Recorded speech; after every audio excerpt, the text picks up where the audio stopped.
I walked in thinking that to be an original person in the world, a nonconformist who drives creativity and change, that you had to be four things. I thought you had to be a risk taker, you had to be full of confidence, you had to have great ideas, and you had to be the first mover. And I discovered that all those things were wrong. Not only wrong, but backward. It turns out that most of the original people in the world, whether you're looking at Nobel Prize winning scientists, successful entrepreneurs, creative musicians, and artists, have these opposite traits in common, where they're pretty risk averse. They're not daredevils. They're cautious. They feel the same doubt and fear that the rest of us do. They just harness it as motivation as opposed to being paralyzed by it. They have bad ideas. In fact, they have more bad ideas than the rest of us. And that's how they get to some true originality, is they generate enough volume to get variety and stumble on something new. And they're not first movers. They're procrastinators. They start things early, but they are deliberately slow to finish because they know that good ideas often take time to develop. I'm Srini Rao, and this is the Unmistakable Creative Podcast, where you get a window into the stories and insights of the most innovative and creative minds who've started movements, built thriving businesses, written best-selling books, and created insanely interesting art. For more, check out our 500-episode archive at unmistakablecreative.com. Adam, welcome to the Unmistakable Creative. Thanks so much for taking the time to join us. Thank you. I'm thrilled to be here. Yeah, it is really, really cool to have you here. You know, I have been a big fan of your work for quite some time. And, you know, right after I read Give and Take, I started following your work really closely. And then when I saw that you had a new book called Originals, How Nonconformists Move the World, I was like, you have to come and talk to our audience. They're the types of people who will eat this up. So on that note, can you tell us a bit about yourself, your story, your background, your journey, and how that has led you to everything that you're up to now and everything with this new book? Oh, well, first of all, thank you, Srinivas. It's so great to be here. I've enjoyed listening to some of your other guests, and you keep inviting really great friends. So I've heard rave reviews consistently. Gosh, how does my life story all weave together? It probably doesn't, but I'm going to try to make it seem sort of coherent. How's that? Yeah, that works. All right, so the things that jump out at me, I was growing up, I remember a few things standing out. One was my mother telling me that no matter what grade I got in school, as long as I worked my hardest, she would be proud of me. And then she would always add, but if you didn't get an A, I'll know you didn't try your hardest. And so, you know, that was a blessing and a curse of sorts. But I was one of these kids who always followed the rules. And, you know, I wanted to please my elders and respect authority figures. And I remember getting called to the principal's office once and finding out that I was not in trouble, but I still cried because I was so worried about doing something wrong. And, you know, I think that the past decade or so has been a journey for me to become more comfortable sharing new ideas, even if other people might not agree with them, and, you know, becoming more of a nonconformist. And, you know, as a psychologist, it's hard not to occasionally end up doing a little bit of me search instead of research. And so, you know, it's one of the topics I've been really curious about. But, you know, I guess I've always had sort of unconventional interests at various points, and I'm interested in how we can help more people embrace those. Cool. Well, that raises numerous questions, as you might imagine. So, you know, one of the things you've probably heard me ask a ton of people is about their early childhood. And, you know, you mentioned your mother, but I'm curious what other things are, when you look back at the earliest memories of your life, are there particular moments, people, or experiences that you think shaped, you know, who you've ended up becoming today and the work that you do? Yeah, I mean, my dad would always teach me these things that I thought were just like ordinary phrases. And then later I found out that he and my mom were both psychology majors in college. No one ever told me. And it was only after I became an organizational psychologist that I discovered this. But, you know, like I grew up learning all the time about self-fulfilling prophecies. And, you know, I guess it was a curiosity about human nature and everyday behavior was sort of in the water growing up. Uh-huh. The other thing that, you know, that I guess jumps out at me right away is my grandmother was just one of the most generous people you could ever meet. And she lived just a few miles away. And she was really worried, you know, when we were young, that my mom wouldn't get any time for herself. And she once drove 2.5 hours in a snowstorm. It was supposed to be a 15-minute drive so that my mom could go exercise for an hour. And it's like, you sit there thinking, wow, that's just an amazing amount of love and dedication to other people. And I would really like to be more like that. So, those are a few things that jump out at me. And then when I was in high school, I got into springboard diving because my mom had dragged me to a local pool, and she was worried that I was playing too many video games and I needed some sun and exercise. And I saw this lifeguard on break doing tricks, and it turned out he was like a state finalist diver, and I was just mesmerized. I wanted to learn how to do it. Never mind that I was afraid of heights. But I had an incredible coach, Eric Best, who saw way more potential in me than I saw in myself, and that I think was the first moment that I really thought about doing something that I was afraid of. Those moments of being mesmerized, I mean, you, from the perspective of an educator, why do you think that so many people miss those moments in their lives? Like, why do we overlook moments like that? And do you recognize that was a moment like that only now in retrospect, or did you know what you were getting at the time? I don't know. I think, at the time I was stunned that I showed up basically having spent a summer, taking a couple of diving classes and trying to walk on to the team as a freshman in high school. And I saw what some of the other kids could do, and I knew I was not qualified. And Eric sat me down and he said, do you want the good news or the bad news? And I was like, start with the bad news for sure. And he said, well, diving requires explosive power and grace and flexibility, and my grandmother can jump higher than you, and you can't touch your toes, and you walk like Frankenstein. And wait, there's good news? And he said, yeah, diving is a nerd sport. It attracts all the people who are too slow to run and too weak to play football and too short for basketball. And if you work really hard at this, you can become, by your senior year, one of the best in this state. And, the first part was a joke, but I think that, that's something that so many teachers and mentors miss, because it's so difficult to do what Michelangelo had a gift for, right? Which is to look at a block of stone and imagine seeing the David in it. And that's what we all have to do when we work with other people, but it requires quite a leap of imagination. So that raises a couple of questions in a comment. It sounds almost identical to the story that I have with a 7th grade band director telling me I would be able to do the same of all things with a tuba, which I did. It's a good thing I did not have that director, because it wouldn't have gone well and we wouldn't be having this conversation. Yeah, well, it turns out you had some musical talent, right? Well, I did, but it turns out that to get a job as a professional tuba player, you literally have to wait for somebody to die, because there's only one in an orchestra. So I can't help but wonder if people, instead of looking at job boards every day, look at obituaries if they're professional tuba players. Oh, geez, that's so sad. Yeah.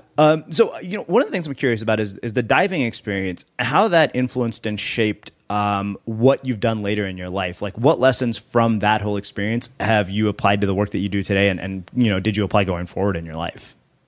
I think the biggest thing I took away from it was discipline. I would go day in and day out to do things that terrified me and also caused a reasonable amount of physical pain. So, like a typical day, a couple years in, as I started to get more competitive, was I'd have to get up on a 3-meter springboard, leap, at least 10 feet in the air, ideally higher. Otherwise, it was guaranteed to be a disaster. Do a few somersaults and a twist, and hit the water at 30 miles an hour, where it feels a lot like concrete. And occasionally I would come out with such deep bruises that it literally hurt to move for 6 weeks. And the pain was some of the worst pain I've ever felt.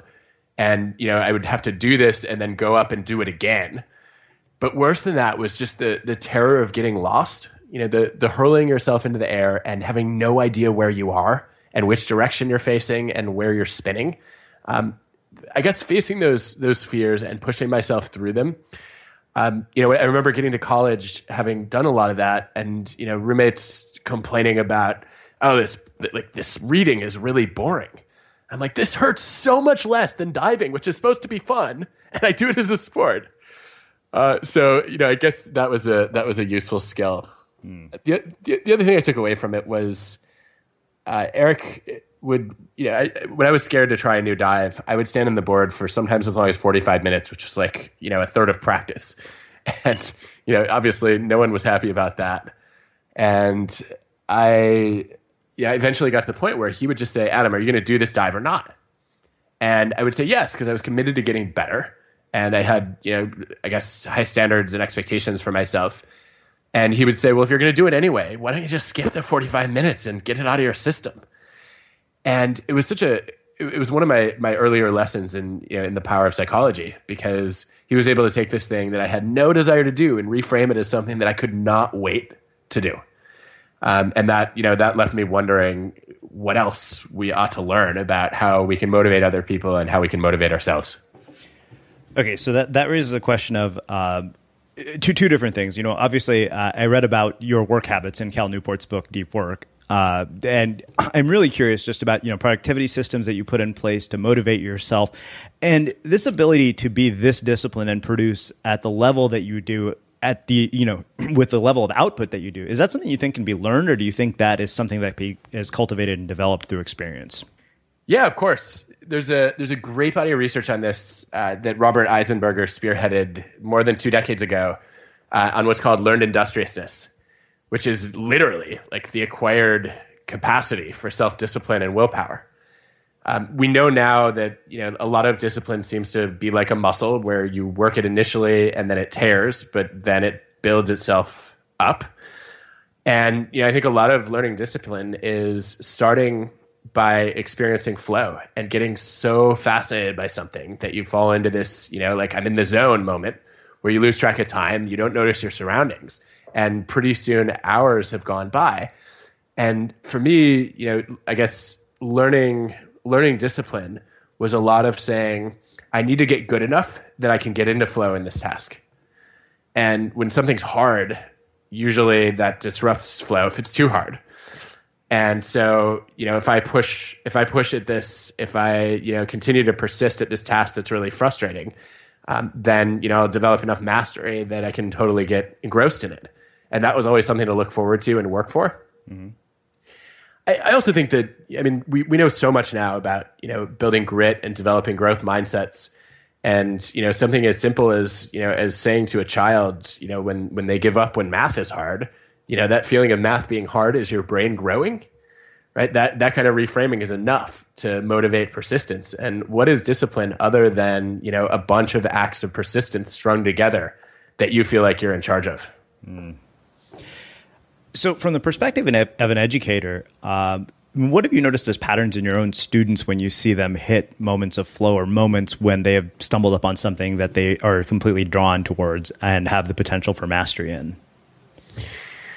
I don't know.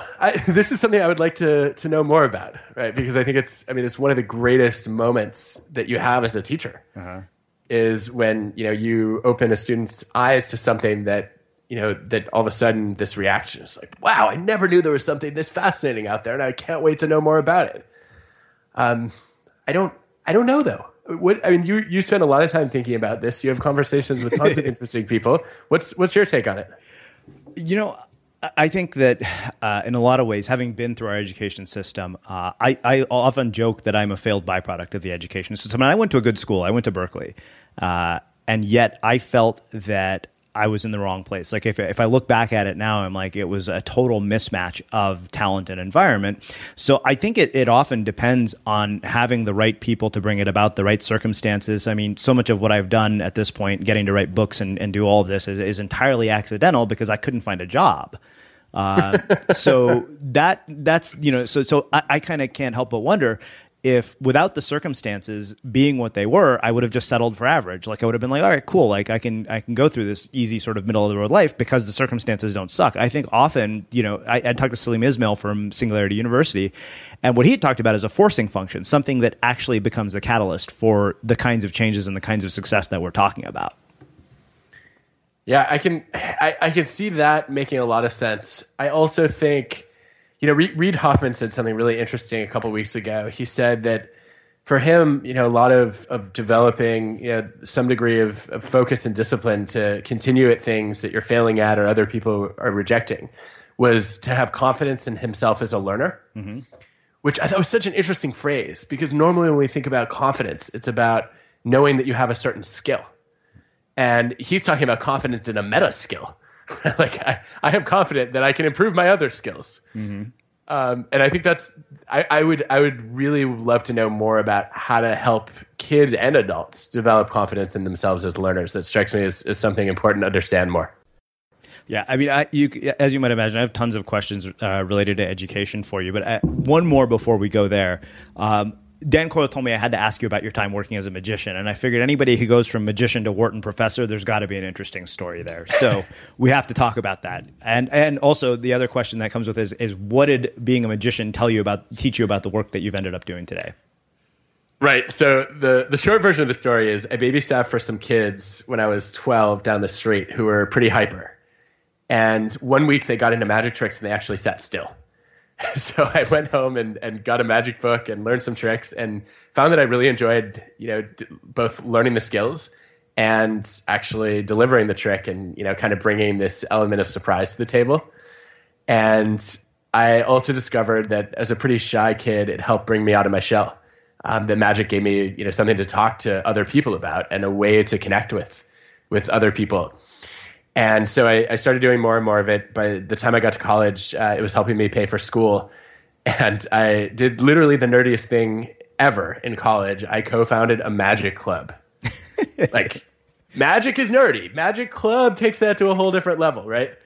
And my co-founder, David Kwong, actually went on to become a professional magician and is doing some pretty amazing things. And I'm very glad he quit his day job and I did not.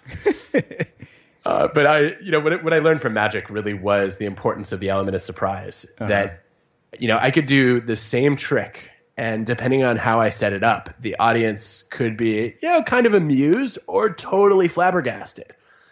So I spent, I guess a lot of my time as a professor and a writer trying to figure out how do I create that same element of surprise where we introduce a study or a story and it takes an unexpected twist, and you're all the more intrigued because of it. Well, so speaking of your work as a professor, I mean, that's obviously how I think most of us who are listening know about you. I'm really curious about one thing. I think it's really interesting that you have a book called How Nonconformists Move the World, and yet you work in an educational institution. And I think personally, I find that to be somewhat of an odd paradox, especially because you're sort of at the upper echelon of our education system. So I have some questions around, what are your thoughts on education in its current form? A lot of parents who are listening to this use content from our show to homeschool their kids. So I'm curious what you'd say to them. And then when you look at something like what Seth Godin is doing with Alt MBA, especially given that you're at Wharton, what are your thoughts on that? So like 4 questions in one, I realize. And where do you want to start? Well, let's start with your views on this sort of nonconformist paradox of being somebody who writes a book about nonconformity, who embraces nonconformity, but yet works in an educational system that, for the most part, is driven by conformity. It's so interesting to me that you see a paradox there at all. Because a part of the reason that I was drawn to university life was knowing that I would have the security and protection of tenure to be able to champion ideas that were nonconforming, that went against the grain, that many people might find hard to believe. And I think that's our charge, right, as professors and as researchers, is to try to understand the counterintuitive, the unusual, the counter-normative even. And I don't think, I guess what I would say is I think we do a better job accomplishing that in our research than we do teaching it in the classroom. So, as a former editor of a major management journal, one of literally the first thing that I look at when a paper is submitted is it interesting? And interesting is literally defined as, does this challenge conventional wisdom in some way? Does it either shift our consensus or create new consensus? And, there's a real premium placed on original thought and, people who don't conform to what existing evidence necessarily suggests or what prevailing theories, suppose. In the classroom, I think that, we've done a really poor job for the most part, that higher education and secondary education too, the primary goal is basically to teach students a body of codified knowledge that then they can regurgitate. And we do a horrible job teaching kids to think for themselves. And then, I worry a lot about elite institutions attracting the most conforming high achievers who become these ambitious robots who, master everything that's already known and do absolutely nothing original. So, yeah, this is something that, I've spent a lot of time thinking about. And one of the great things about writing a book is that you have to confront your own hypocrisy. So I ended up redesigning a big part of my semester-long class while I was writing this book because I felt like I was failing so miserably on the originality dimension. So you have students that really are resistant to the idea of nonconformity. I'm curious how you break them of that conditioning, at least from your perspective. Because I feel like that's half the work of an educator. And to me, I think I said in my own book that half the spiritual journey of adulthood is basically unraveling all the layers that we've acquired through adulthood and to get back to a place of what we were like in our childhood. Yeah, I mean, there is a lot of unlearning there. I think I'll tell you where I started, which is I created a new assignment for my class, knowing that if there's anything a conformist high achiever loves, it's a chance to earn an A. And I thought, okay, I'm going to bake nonconformity into the evaluation process and see if, that because they're motivated to do well in class, if that's something they will get excited about.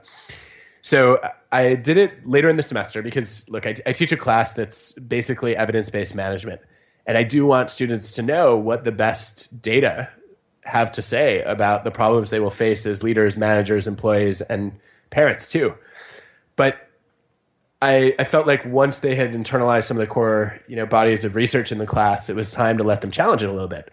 So in November, I gave them an assignment. It was a fall class. I said, what I want you to do is pair up with somebody. It's up to you whether you want, you get to pick your own partner or you want to be randomly assigned. And as a dyad, your job is to film a 5-minute TED Talk about an idea around work or psychology or human behavior that you believe in, that you think is counterintuitive, and that ideally challenges something you've learned in this class. And then they had a couple of weeks to work on the project. They filmed their mini TED Talks. And I was blown away by the originality of the ideas that were expressed, but also the creative ways that they found to express them. And I realized that actually there was a ton of latent originality that I was just thwarting by not giving them the opportunity to express it. And I think that giving them an assignment where they had to do something different and they had to use a medium that's not normally engaged in the classroom was enough that they were pretty comfortable going out on a limb. Can you share a specific example of one of your students and what surprised you the most out of this experience? Oh, yeah. One of the top talks this year was a talk on why women should be allowed to have babies with them in prison. So if a pregnant woman is incarcerated, they said, what we believe is that every state and every country should have a law that, a woman should not be separated from her child. And, obviously there's been some concern about the well-being of the baby, but we should also be concerned about taking babies away from their mothers. And they brought a bunch of research to bear on it. They looked at, some really cool experiments they found about how growing up without a parent and especially without a mother affects kids. And they made a really compelling case, and it was well delivered and funny. There was one the previous year, the first year that I tried this experiment. It was a TED Talk about why we shouldn't give TED Talks. Which I thought was so clever. And of course, I disagreed with the fundamental premise because I love TED Talks, as we all do. But I thought, I respected the courage that it took to do it. And, they actually came up with some interesting arguments about how if you're not careful, you could just end up conforming to what you're hearing in TED Talks, and you need to give your own, not just listen to other people's. And then they gave their own meta TED Talk. It was all quite delightful. Well, I've always jokingly said that the ultimate paradox of nonconformity is the amount of people conforming to its ideals. Oh my gosh. I mean, I actually think at this point, conformity is almost the new originality, right? Because of that. Like if I hear one more person tell me, I'm going to be an entrepreneur and I have an app. I'm like, I think we have a lot of apps already. Tell me what's new about yours. So I don't know about you, but vacuuming is not one of those things that I ever look forward to doing. But as you know, your environment has a huge impact on your creativity. So I still like it to be clean wherever I'm living and working. But now it doesn't have to be something that you deal with. If you're like me and you grew up in the 80s, you probably fantasized about the day when cleaning your house would be like it was for the Jetsons, meaning you don't have to lift a finger. Well, the good news is that we're already kind of living in that future. And the easiest way to make sure your floors are clean every day is with the iRobot Roomba Robot Vacuum. It cleans up after itself. The Clean Base automatic dirt disposal takes convenience to a new level, automatically empties its own bin into an allergen lock bag that holds 60 days of debris and traps 99% of pollen, mold, and dust mites, so you can forget about vacuuming for months at a time. Let the Roomba clean for you instead. It learns your home, finds dirt, and empties itself on its own. It's got powerful cleaning performance made effortless. Remember, if it's not from iRobot, it's not a Roomba. To learn more, go to iRobot.com/unmistakable. Yeah. So this obviously raises more questions about the classroom. I'm curious why you think in our education system, the kind of thinking you're talking about is not more prevalent and more universal. And, you know, when I asked Salim Ismail about this and the work that they're doing at Singularity, he was saying, you know, it's kind of nuts because by the time most people finish a degree, the degree is outdated. And the challenge they're having at Singularity University, the reason they can't become accredited is because they update their curriculum so frequently, which that's ridiculous to me. So I'm curious, you know, one, you know, from where you're standing and your vantage point, what is the future of this going to look like? And why do you think we're so resistant to ideas like the ones you have? Like, why are they not more prevalent in our education system? Wow. I mean, accreditation, I think, is a mess. Right. At Penn, we had to extend the school year because we were in danger of having not enough days to qualify. Wow. And, like, as if students are going to learn more by tacking on a few extra days. Right. I would say give them fewer days and challenge them to be creative in the extra time they have free. Why is this kind of thinking not more prevalent? I think that there are probably a couple of reasons. One is a system justification problem. So you're familiar with system justification theory. I think it's such a powerful theory that people want to live in a just world. And they have a hard time questioning whether the systems that they are part of are right because they've been served well by them in the past, in this case. So if you have a bunch of people who have been standout students and who have been successful under that model, how could there be anything wrong with it? Mm-hmm. I think that's one factor at play. I think another thing is, you know, anytime you embrace change, it becomes unpredictable. And, you know, there are a lot of people who worry that we're going to throw out the baby with the bathwater. If we're constantly updating the curriculum, then how are we going to know what we're actually teaching and how will students be prepared to learn? I guess where I stand on that is, yes, we should have a codified body of knowledge that students need to learn about a domain. But I'm pretty sure that does not include, you know, if you're learning math, like, do you have to learn the second derivative in calculus? I don't know.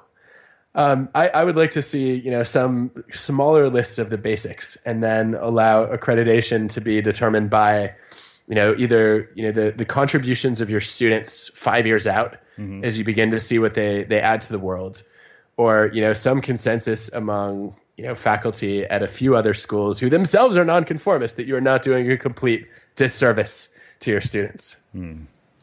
What do you think the future of this is going to look like?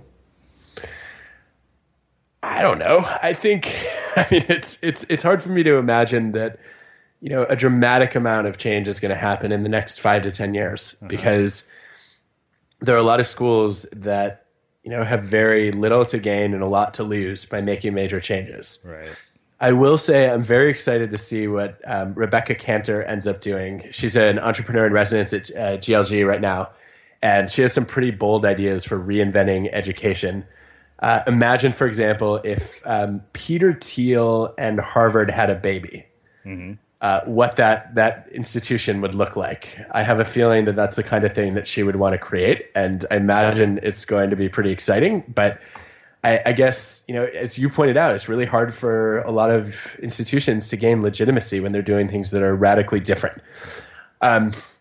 Well, here, let me give one practical prediction, which is we have this whole debate about, you know, instructor-driven versus, you know, sort of student-led learning, uh-huh.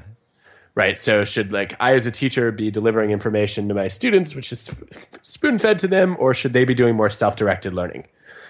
And I think that's a wrong question. I think it's a false dichotomy.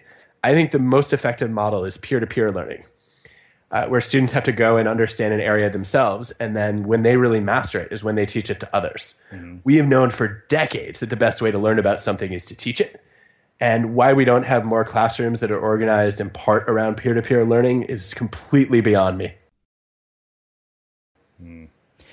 So that, I think, makes a perfect setup to ask you one last question, and then we'll get into the book itself. I'm curious what you think about things like Seth Godin's Alt MBA, which kind of embraces this whole idea of peer-to-peer learning. I'm guessing you're somewhat familiar with it. Yeah, Seth is a friend, and he's one of the great originals of our time. So I'm a big fan of the 4-week format. I think intensive learning is the way to go. I don't think it makes any sense to say, we're going to lecture at you for 12 years and then assume you'll know something about this topic. Mm-hmm. I think the idea of doing it online is really compelling. I think there are some aspects of learning that are hard to substitute for, kind of the face-to-face experience.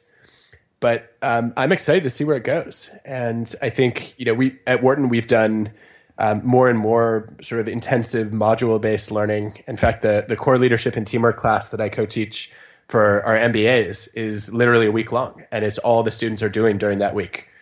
And I think we're going to see more institutions moving in that direction. So I think Seth is onto something pretty exciting. Well, let's do this. Let's shift gears and let's get right into the framework for the book, because I think part of what I appreciate about work that people like you and people like Brené Brown do is that it's all rooted in research as opposed to sort of opinion, which a lot of creativity work tends to be a lot more opinion driven, and especially. Wait, hold on. You don't want me to just make stuff up? Come on, it's so much fun. Yeah, if there's anything I learned in the process of writing a book, it was how often I was asked to back up things with examples. Like every single thing I said, you need an example to make that legit. And you're like, no, I need a statistic. Thank you very much. So, really what I'd like to do is dive into sort of the framework for this, because I love the fact that it's research-based, and I think you also shed light on some things that people might have some misperceptions about. So is there a way we could sort of look at the framework at a higher level and then go into sort of the impact-based actions to do something more concrete? Absolutely. Where do you want to start? Let's start at the very beginning. I think just the whole idea of creative destruction, just the entire framework from the book. Like if you could outline those 6 chapters in 5 minutes, if that's possible. Yeah, absolutely. Just jump in wherever you want. You want to interrupt, because I'm always wary, like podcast style, of being a talking head, right? No, so feel free to talk for as long as you want. The fun of this is like that we get to have back and forth. Yeah. And I guess where I would start is to say, look, I walked in thinking that to be an original person in the world, a nonconformist who drives creativity and change, that you had to be 4 things. I thought you had to be a risk taker, you had to be full of confidence, you had to have great ideas, and you had to be the first mover. And I discovered that all those things were wrong. Not only wrong, but backward.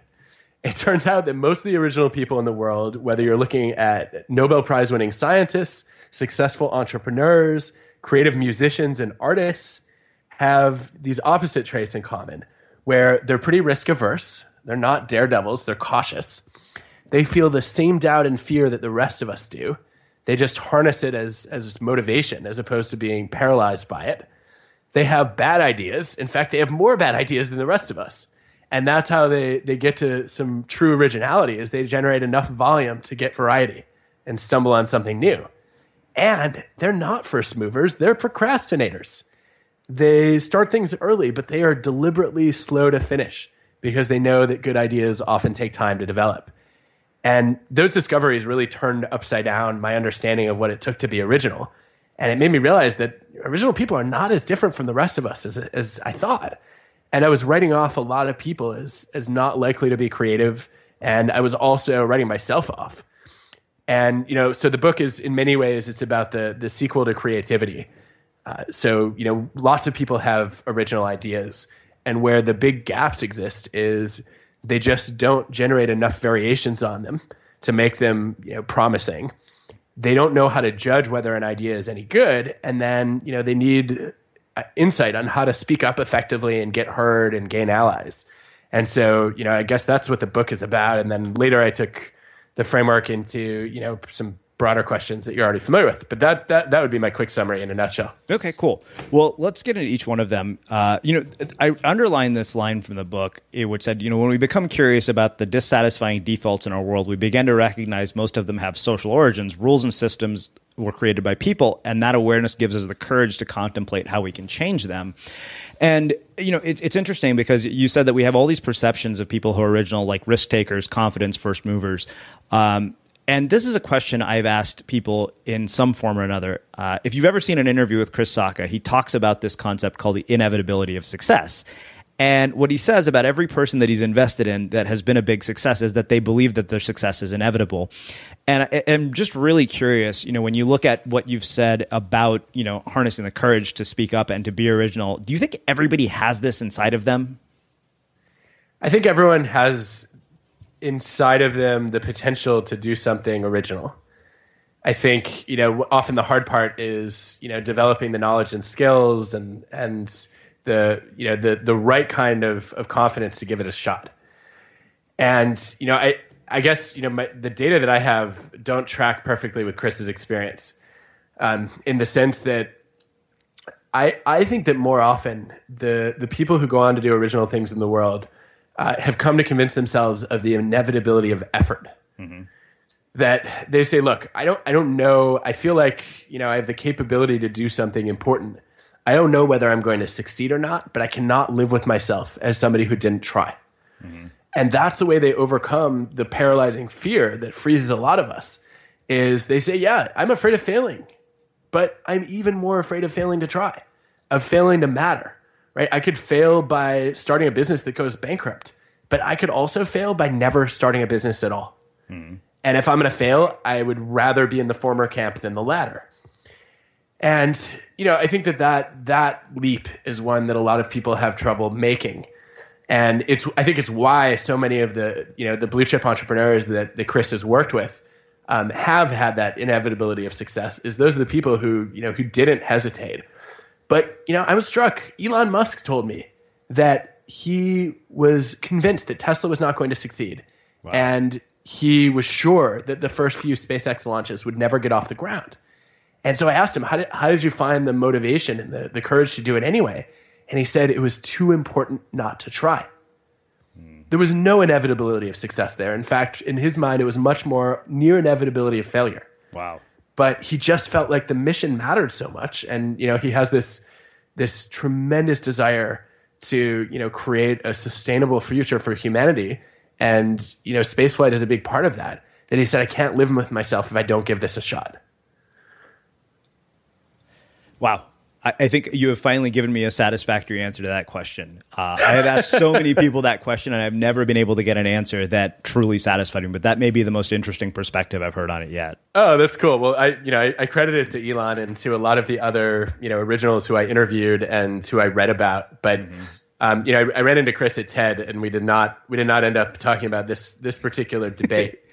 But it makes me wonder how he would respond to it, because my instinct is he would say, yeah, but Elon Musk still believed that he was going to succeed. He just didn't know if he was going to succeed in this particular startup, right? Or if he was going to succeed in space. And I guess the other thing, what I would say as we have this fake conversation back and forth, here's how I would attempt to win this debate. Yeah, I would just add that I think people have the relationship between confidence and success backward. They think you have to be one of these brash people full of conviction in order to achieve success. But confidence is actually won through success, right? So when you go and help to start PayPal and realize that a lot of the entrepreneurs who are doing crazy things in Silicon Valley are not different from you, they're not smarter than you, they just tried where you sat still, and then you do try and you succeed, you're like, hey, maybe I can do this after all. And your confidence grows in proportion to the things that you've accomplished. And I think too many people are waiting around for that magic moment when, all of a sudden they feel like I can do this. I have this amazing potential. And what they should do is charge forward anyway with plenty of doubt, and then know that if they achieve some success, that's where their confidence is going to build. So we've talked extensively about the confidence piece. What are the misperceptions that we have about risk and success? And what did your research reveal that proved to be the opposite of what we think? Well, my favorite study on this looked at entrepreneurs who have a choice. When they have an idea for a business, they can either quit their jobs, which is what the risk-seeking entrepreneurs do, or they can say, no, I'll play it safe, hang on to my day-to-day work and my salary, and start this business as a hobby on the side.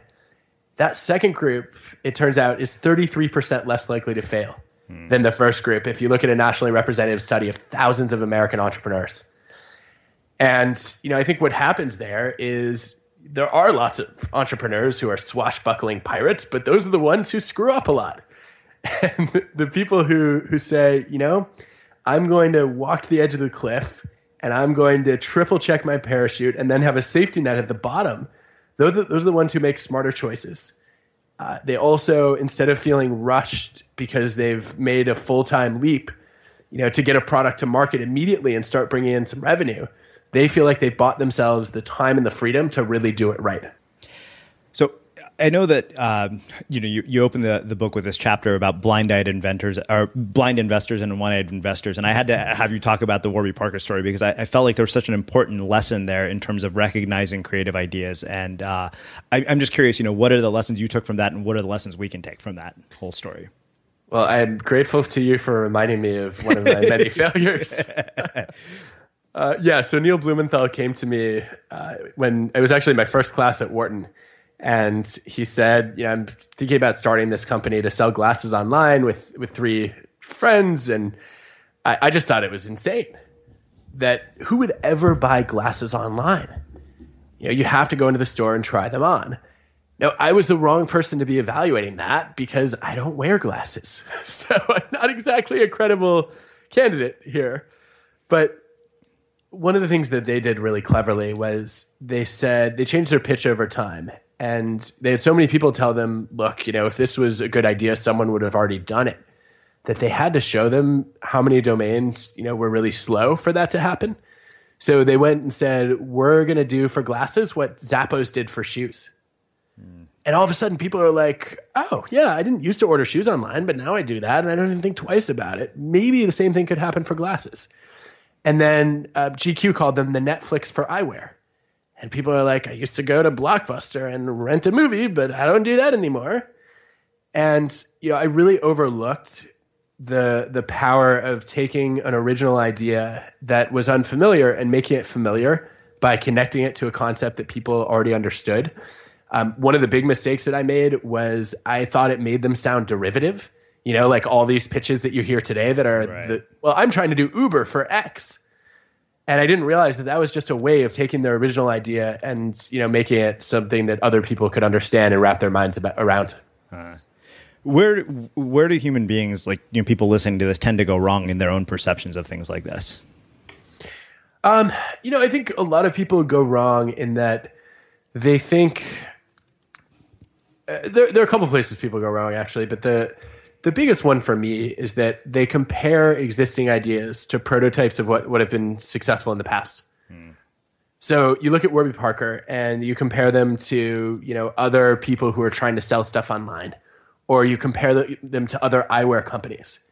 And those prototypes are not relevant because, one, they succeeded in a different market. And two, you're trying to disrupt the very model of what allows this product to take off.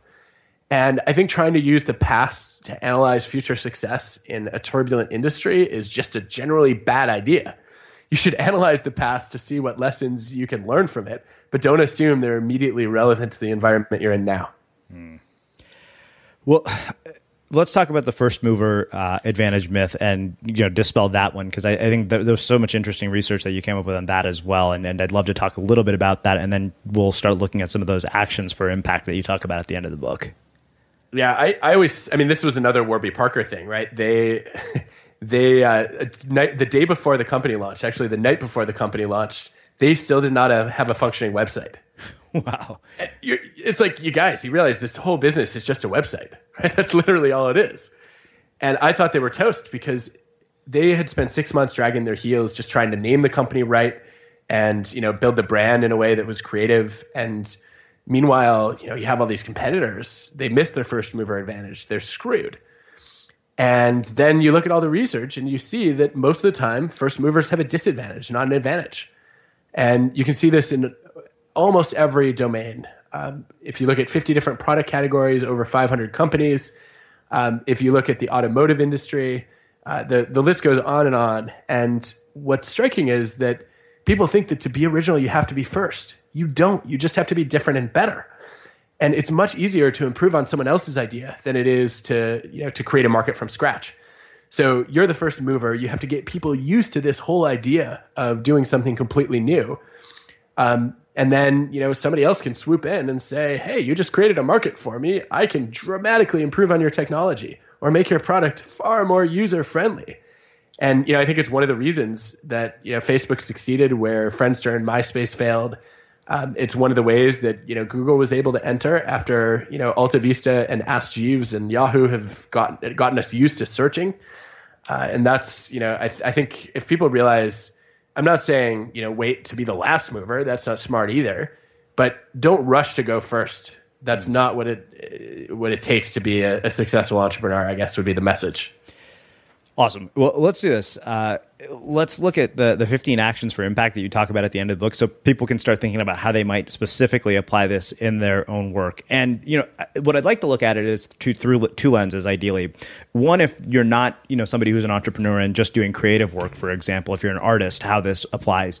And then, of course, if you're working in an organization, how you can apply these concepts. Yeah, I think the first and most important application here is I think that when I work with entrepreneurs, leaders, students, they just do not have enough ideas. What I really want to see them do is triple their output. And they'll say, but I've run out of steam, or I already love my third idea. And I will come back and say, I have yet to meet an original person who only had 3 ideas, right? And I think that, a lot of people feel like, after I've generated a few ideas, I've just run out of possibilities. And I would say that's the moment when you are ready to be original because you've freed yourself of the most conventional ideas that came to mind first.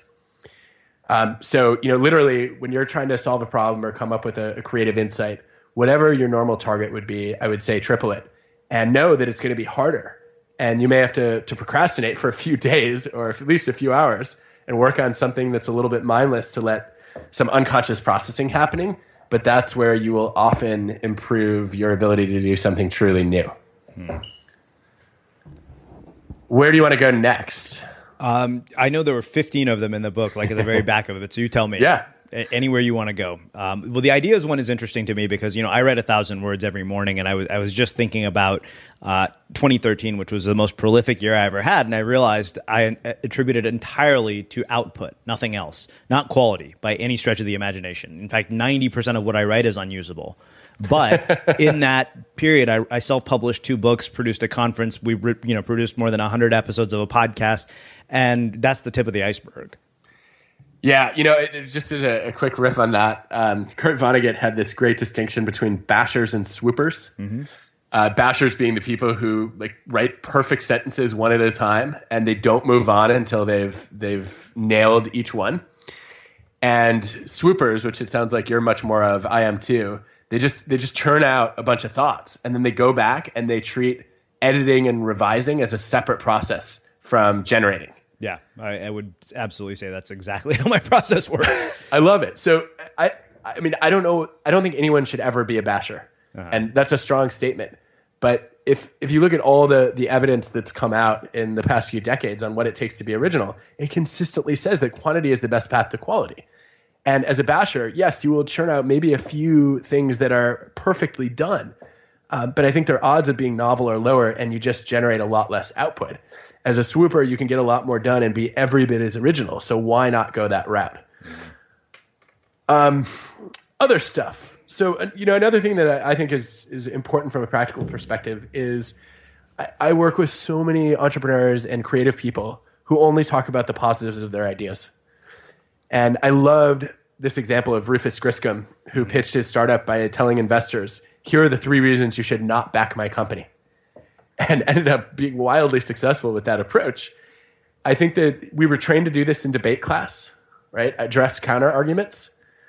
but we forget to do it when it comes to pitching new ideas because we just get so excited about them, or we're worried that other people are going to see the holes and we don't want to make that any easier.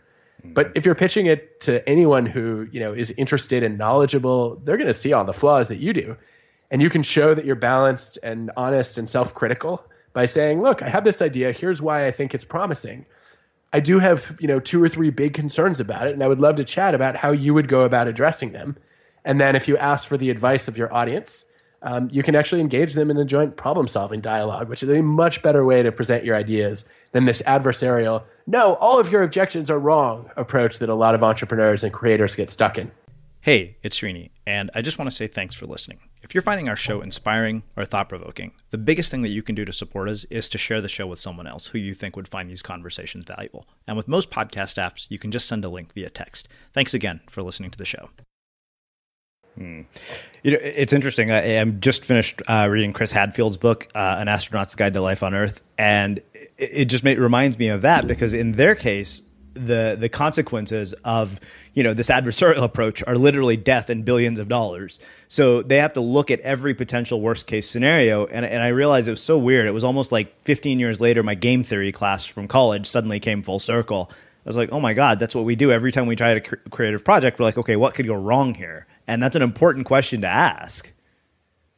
Yeah, I think we've learned so much from high reliability organizations on this.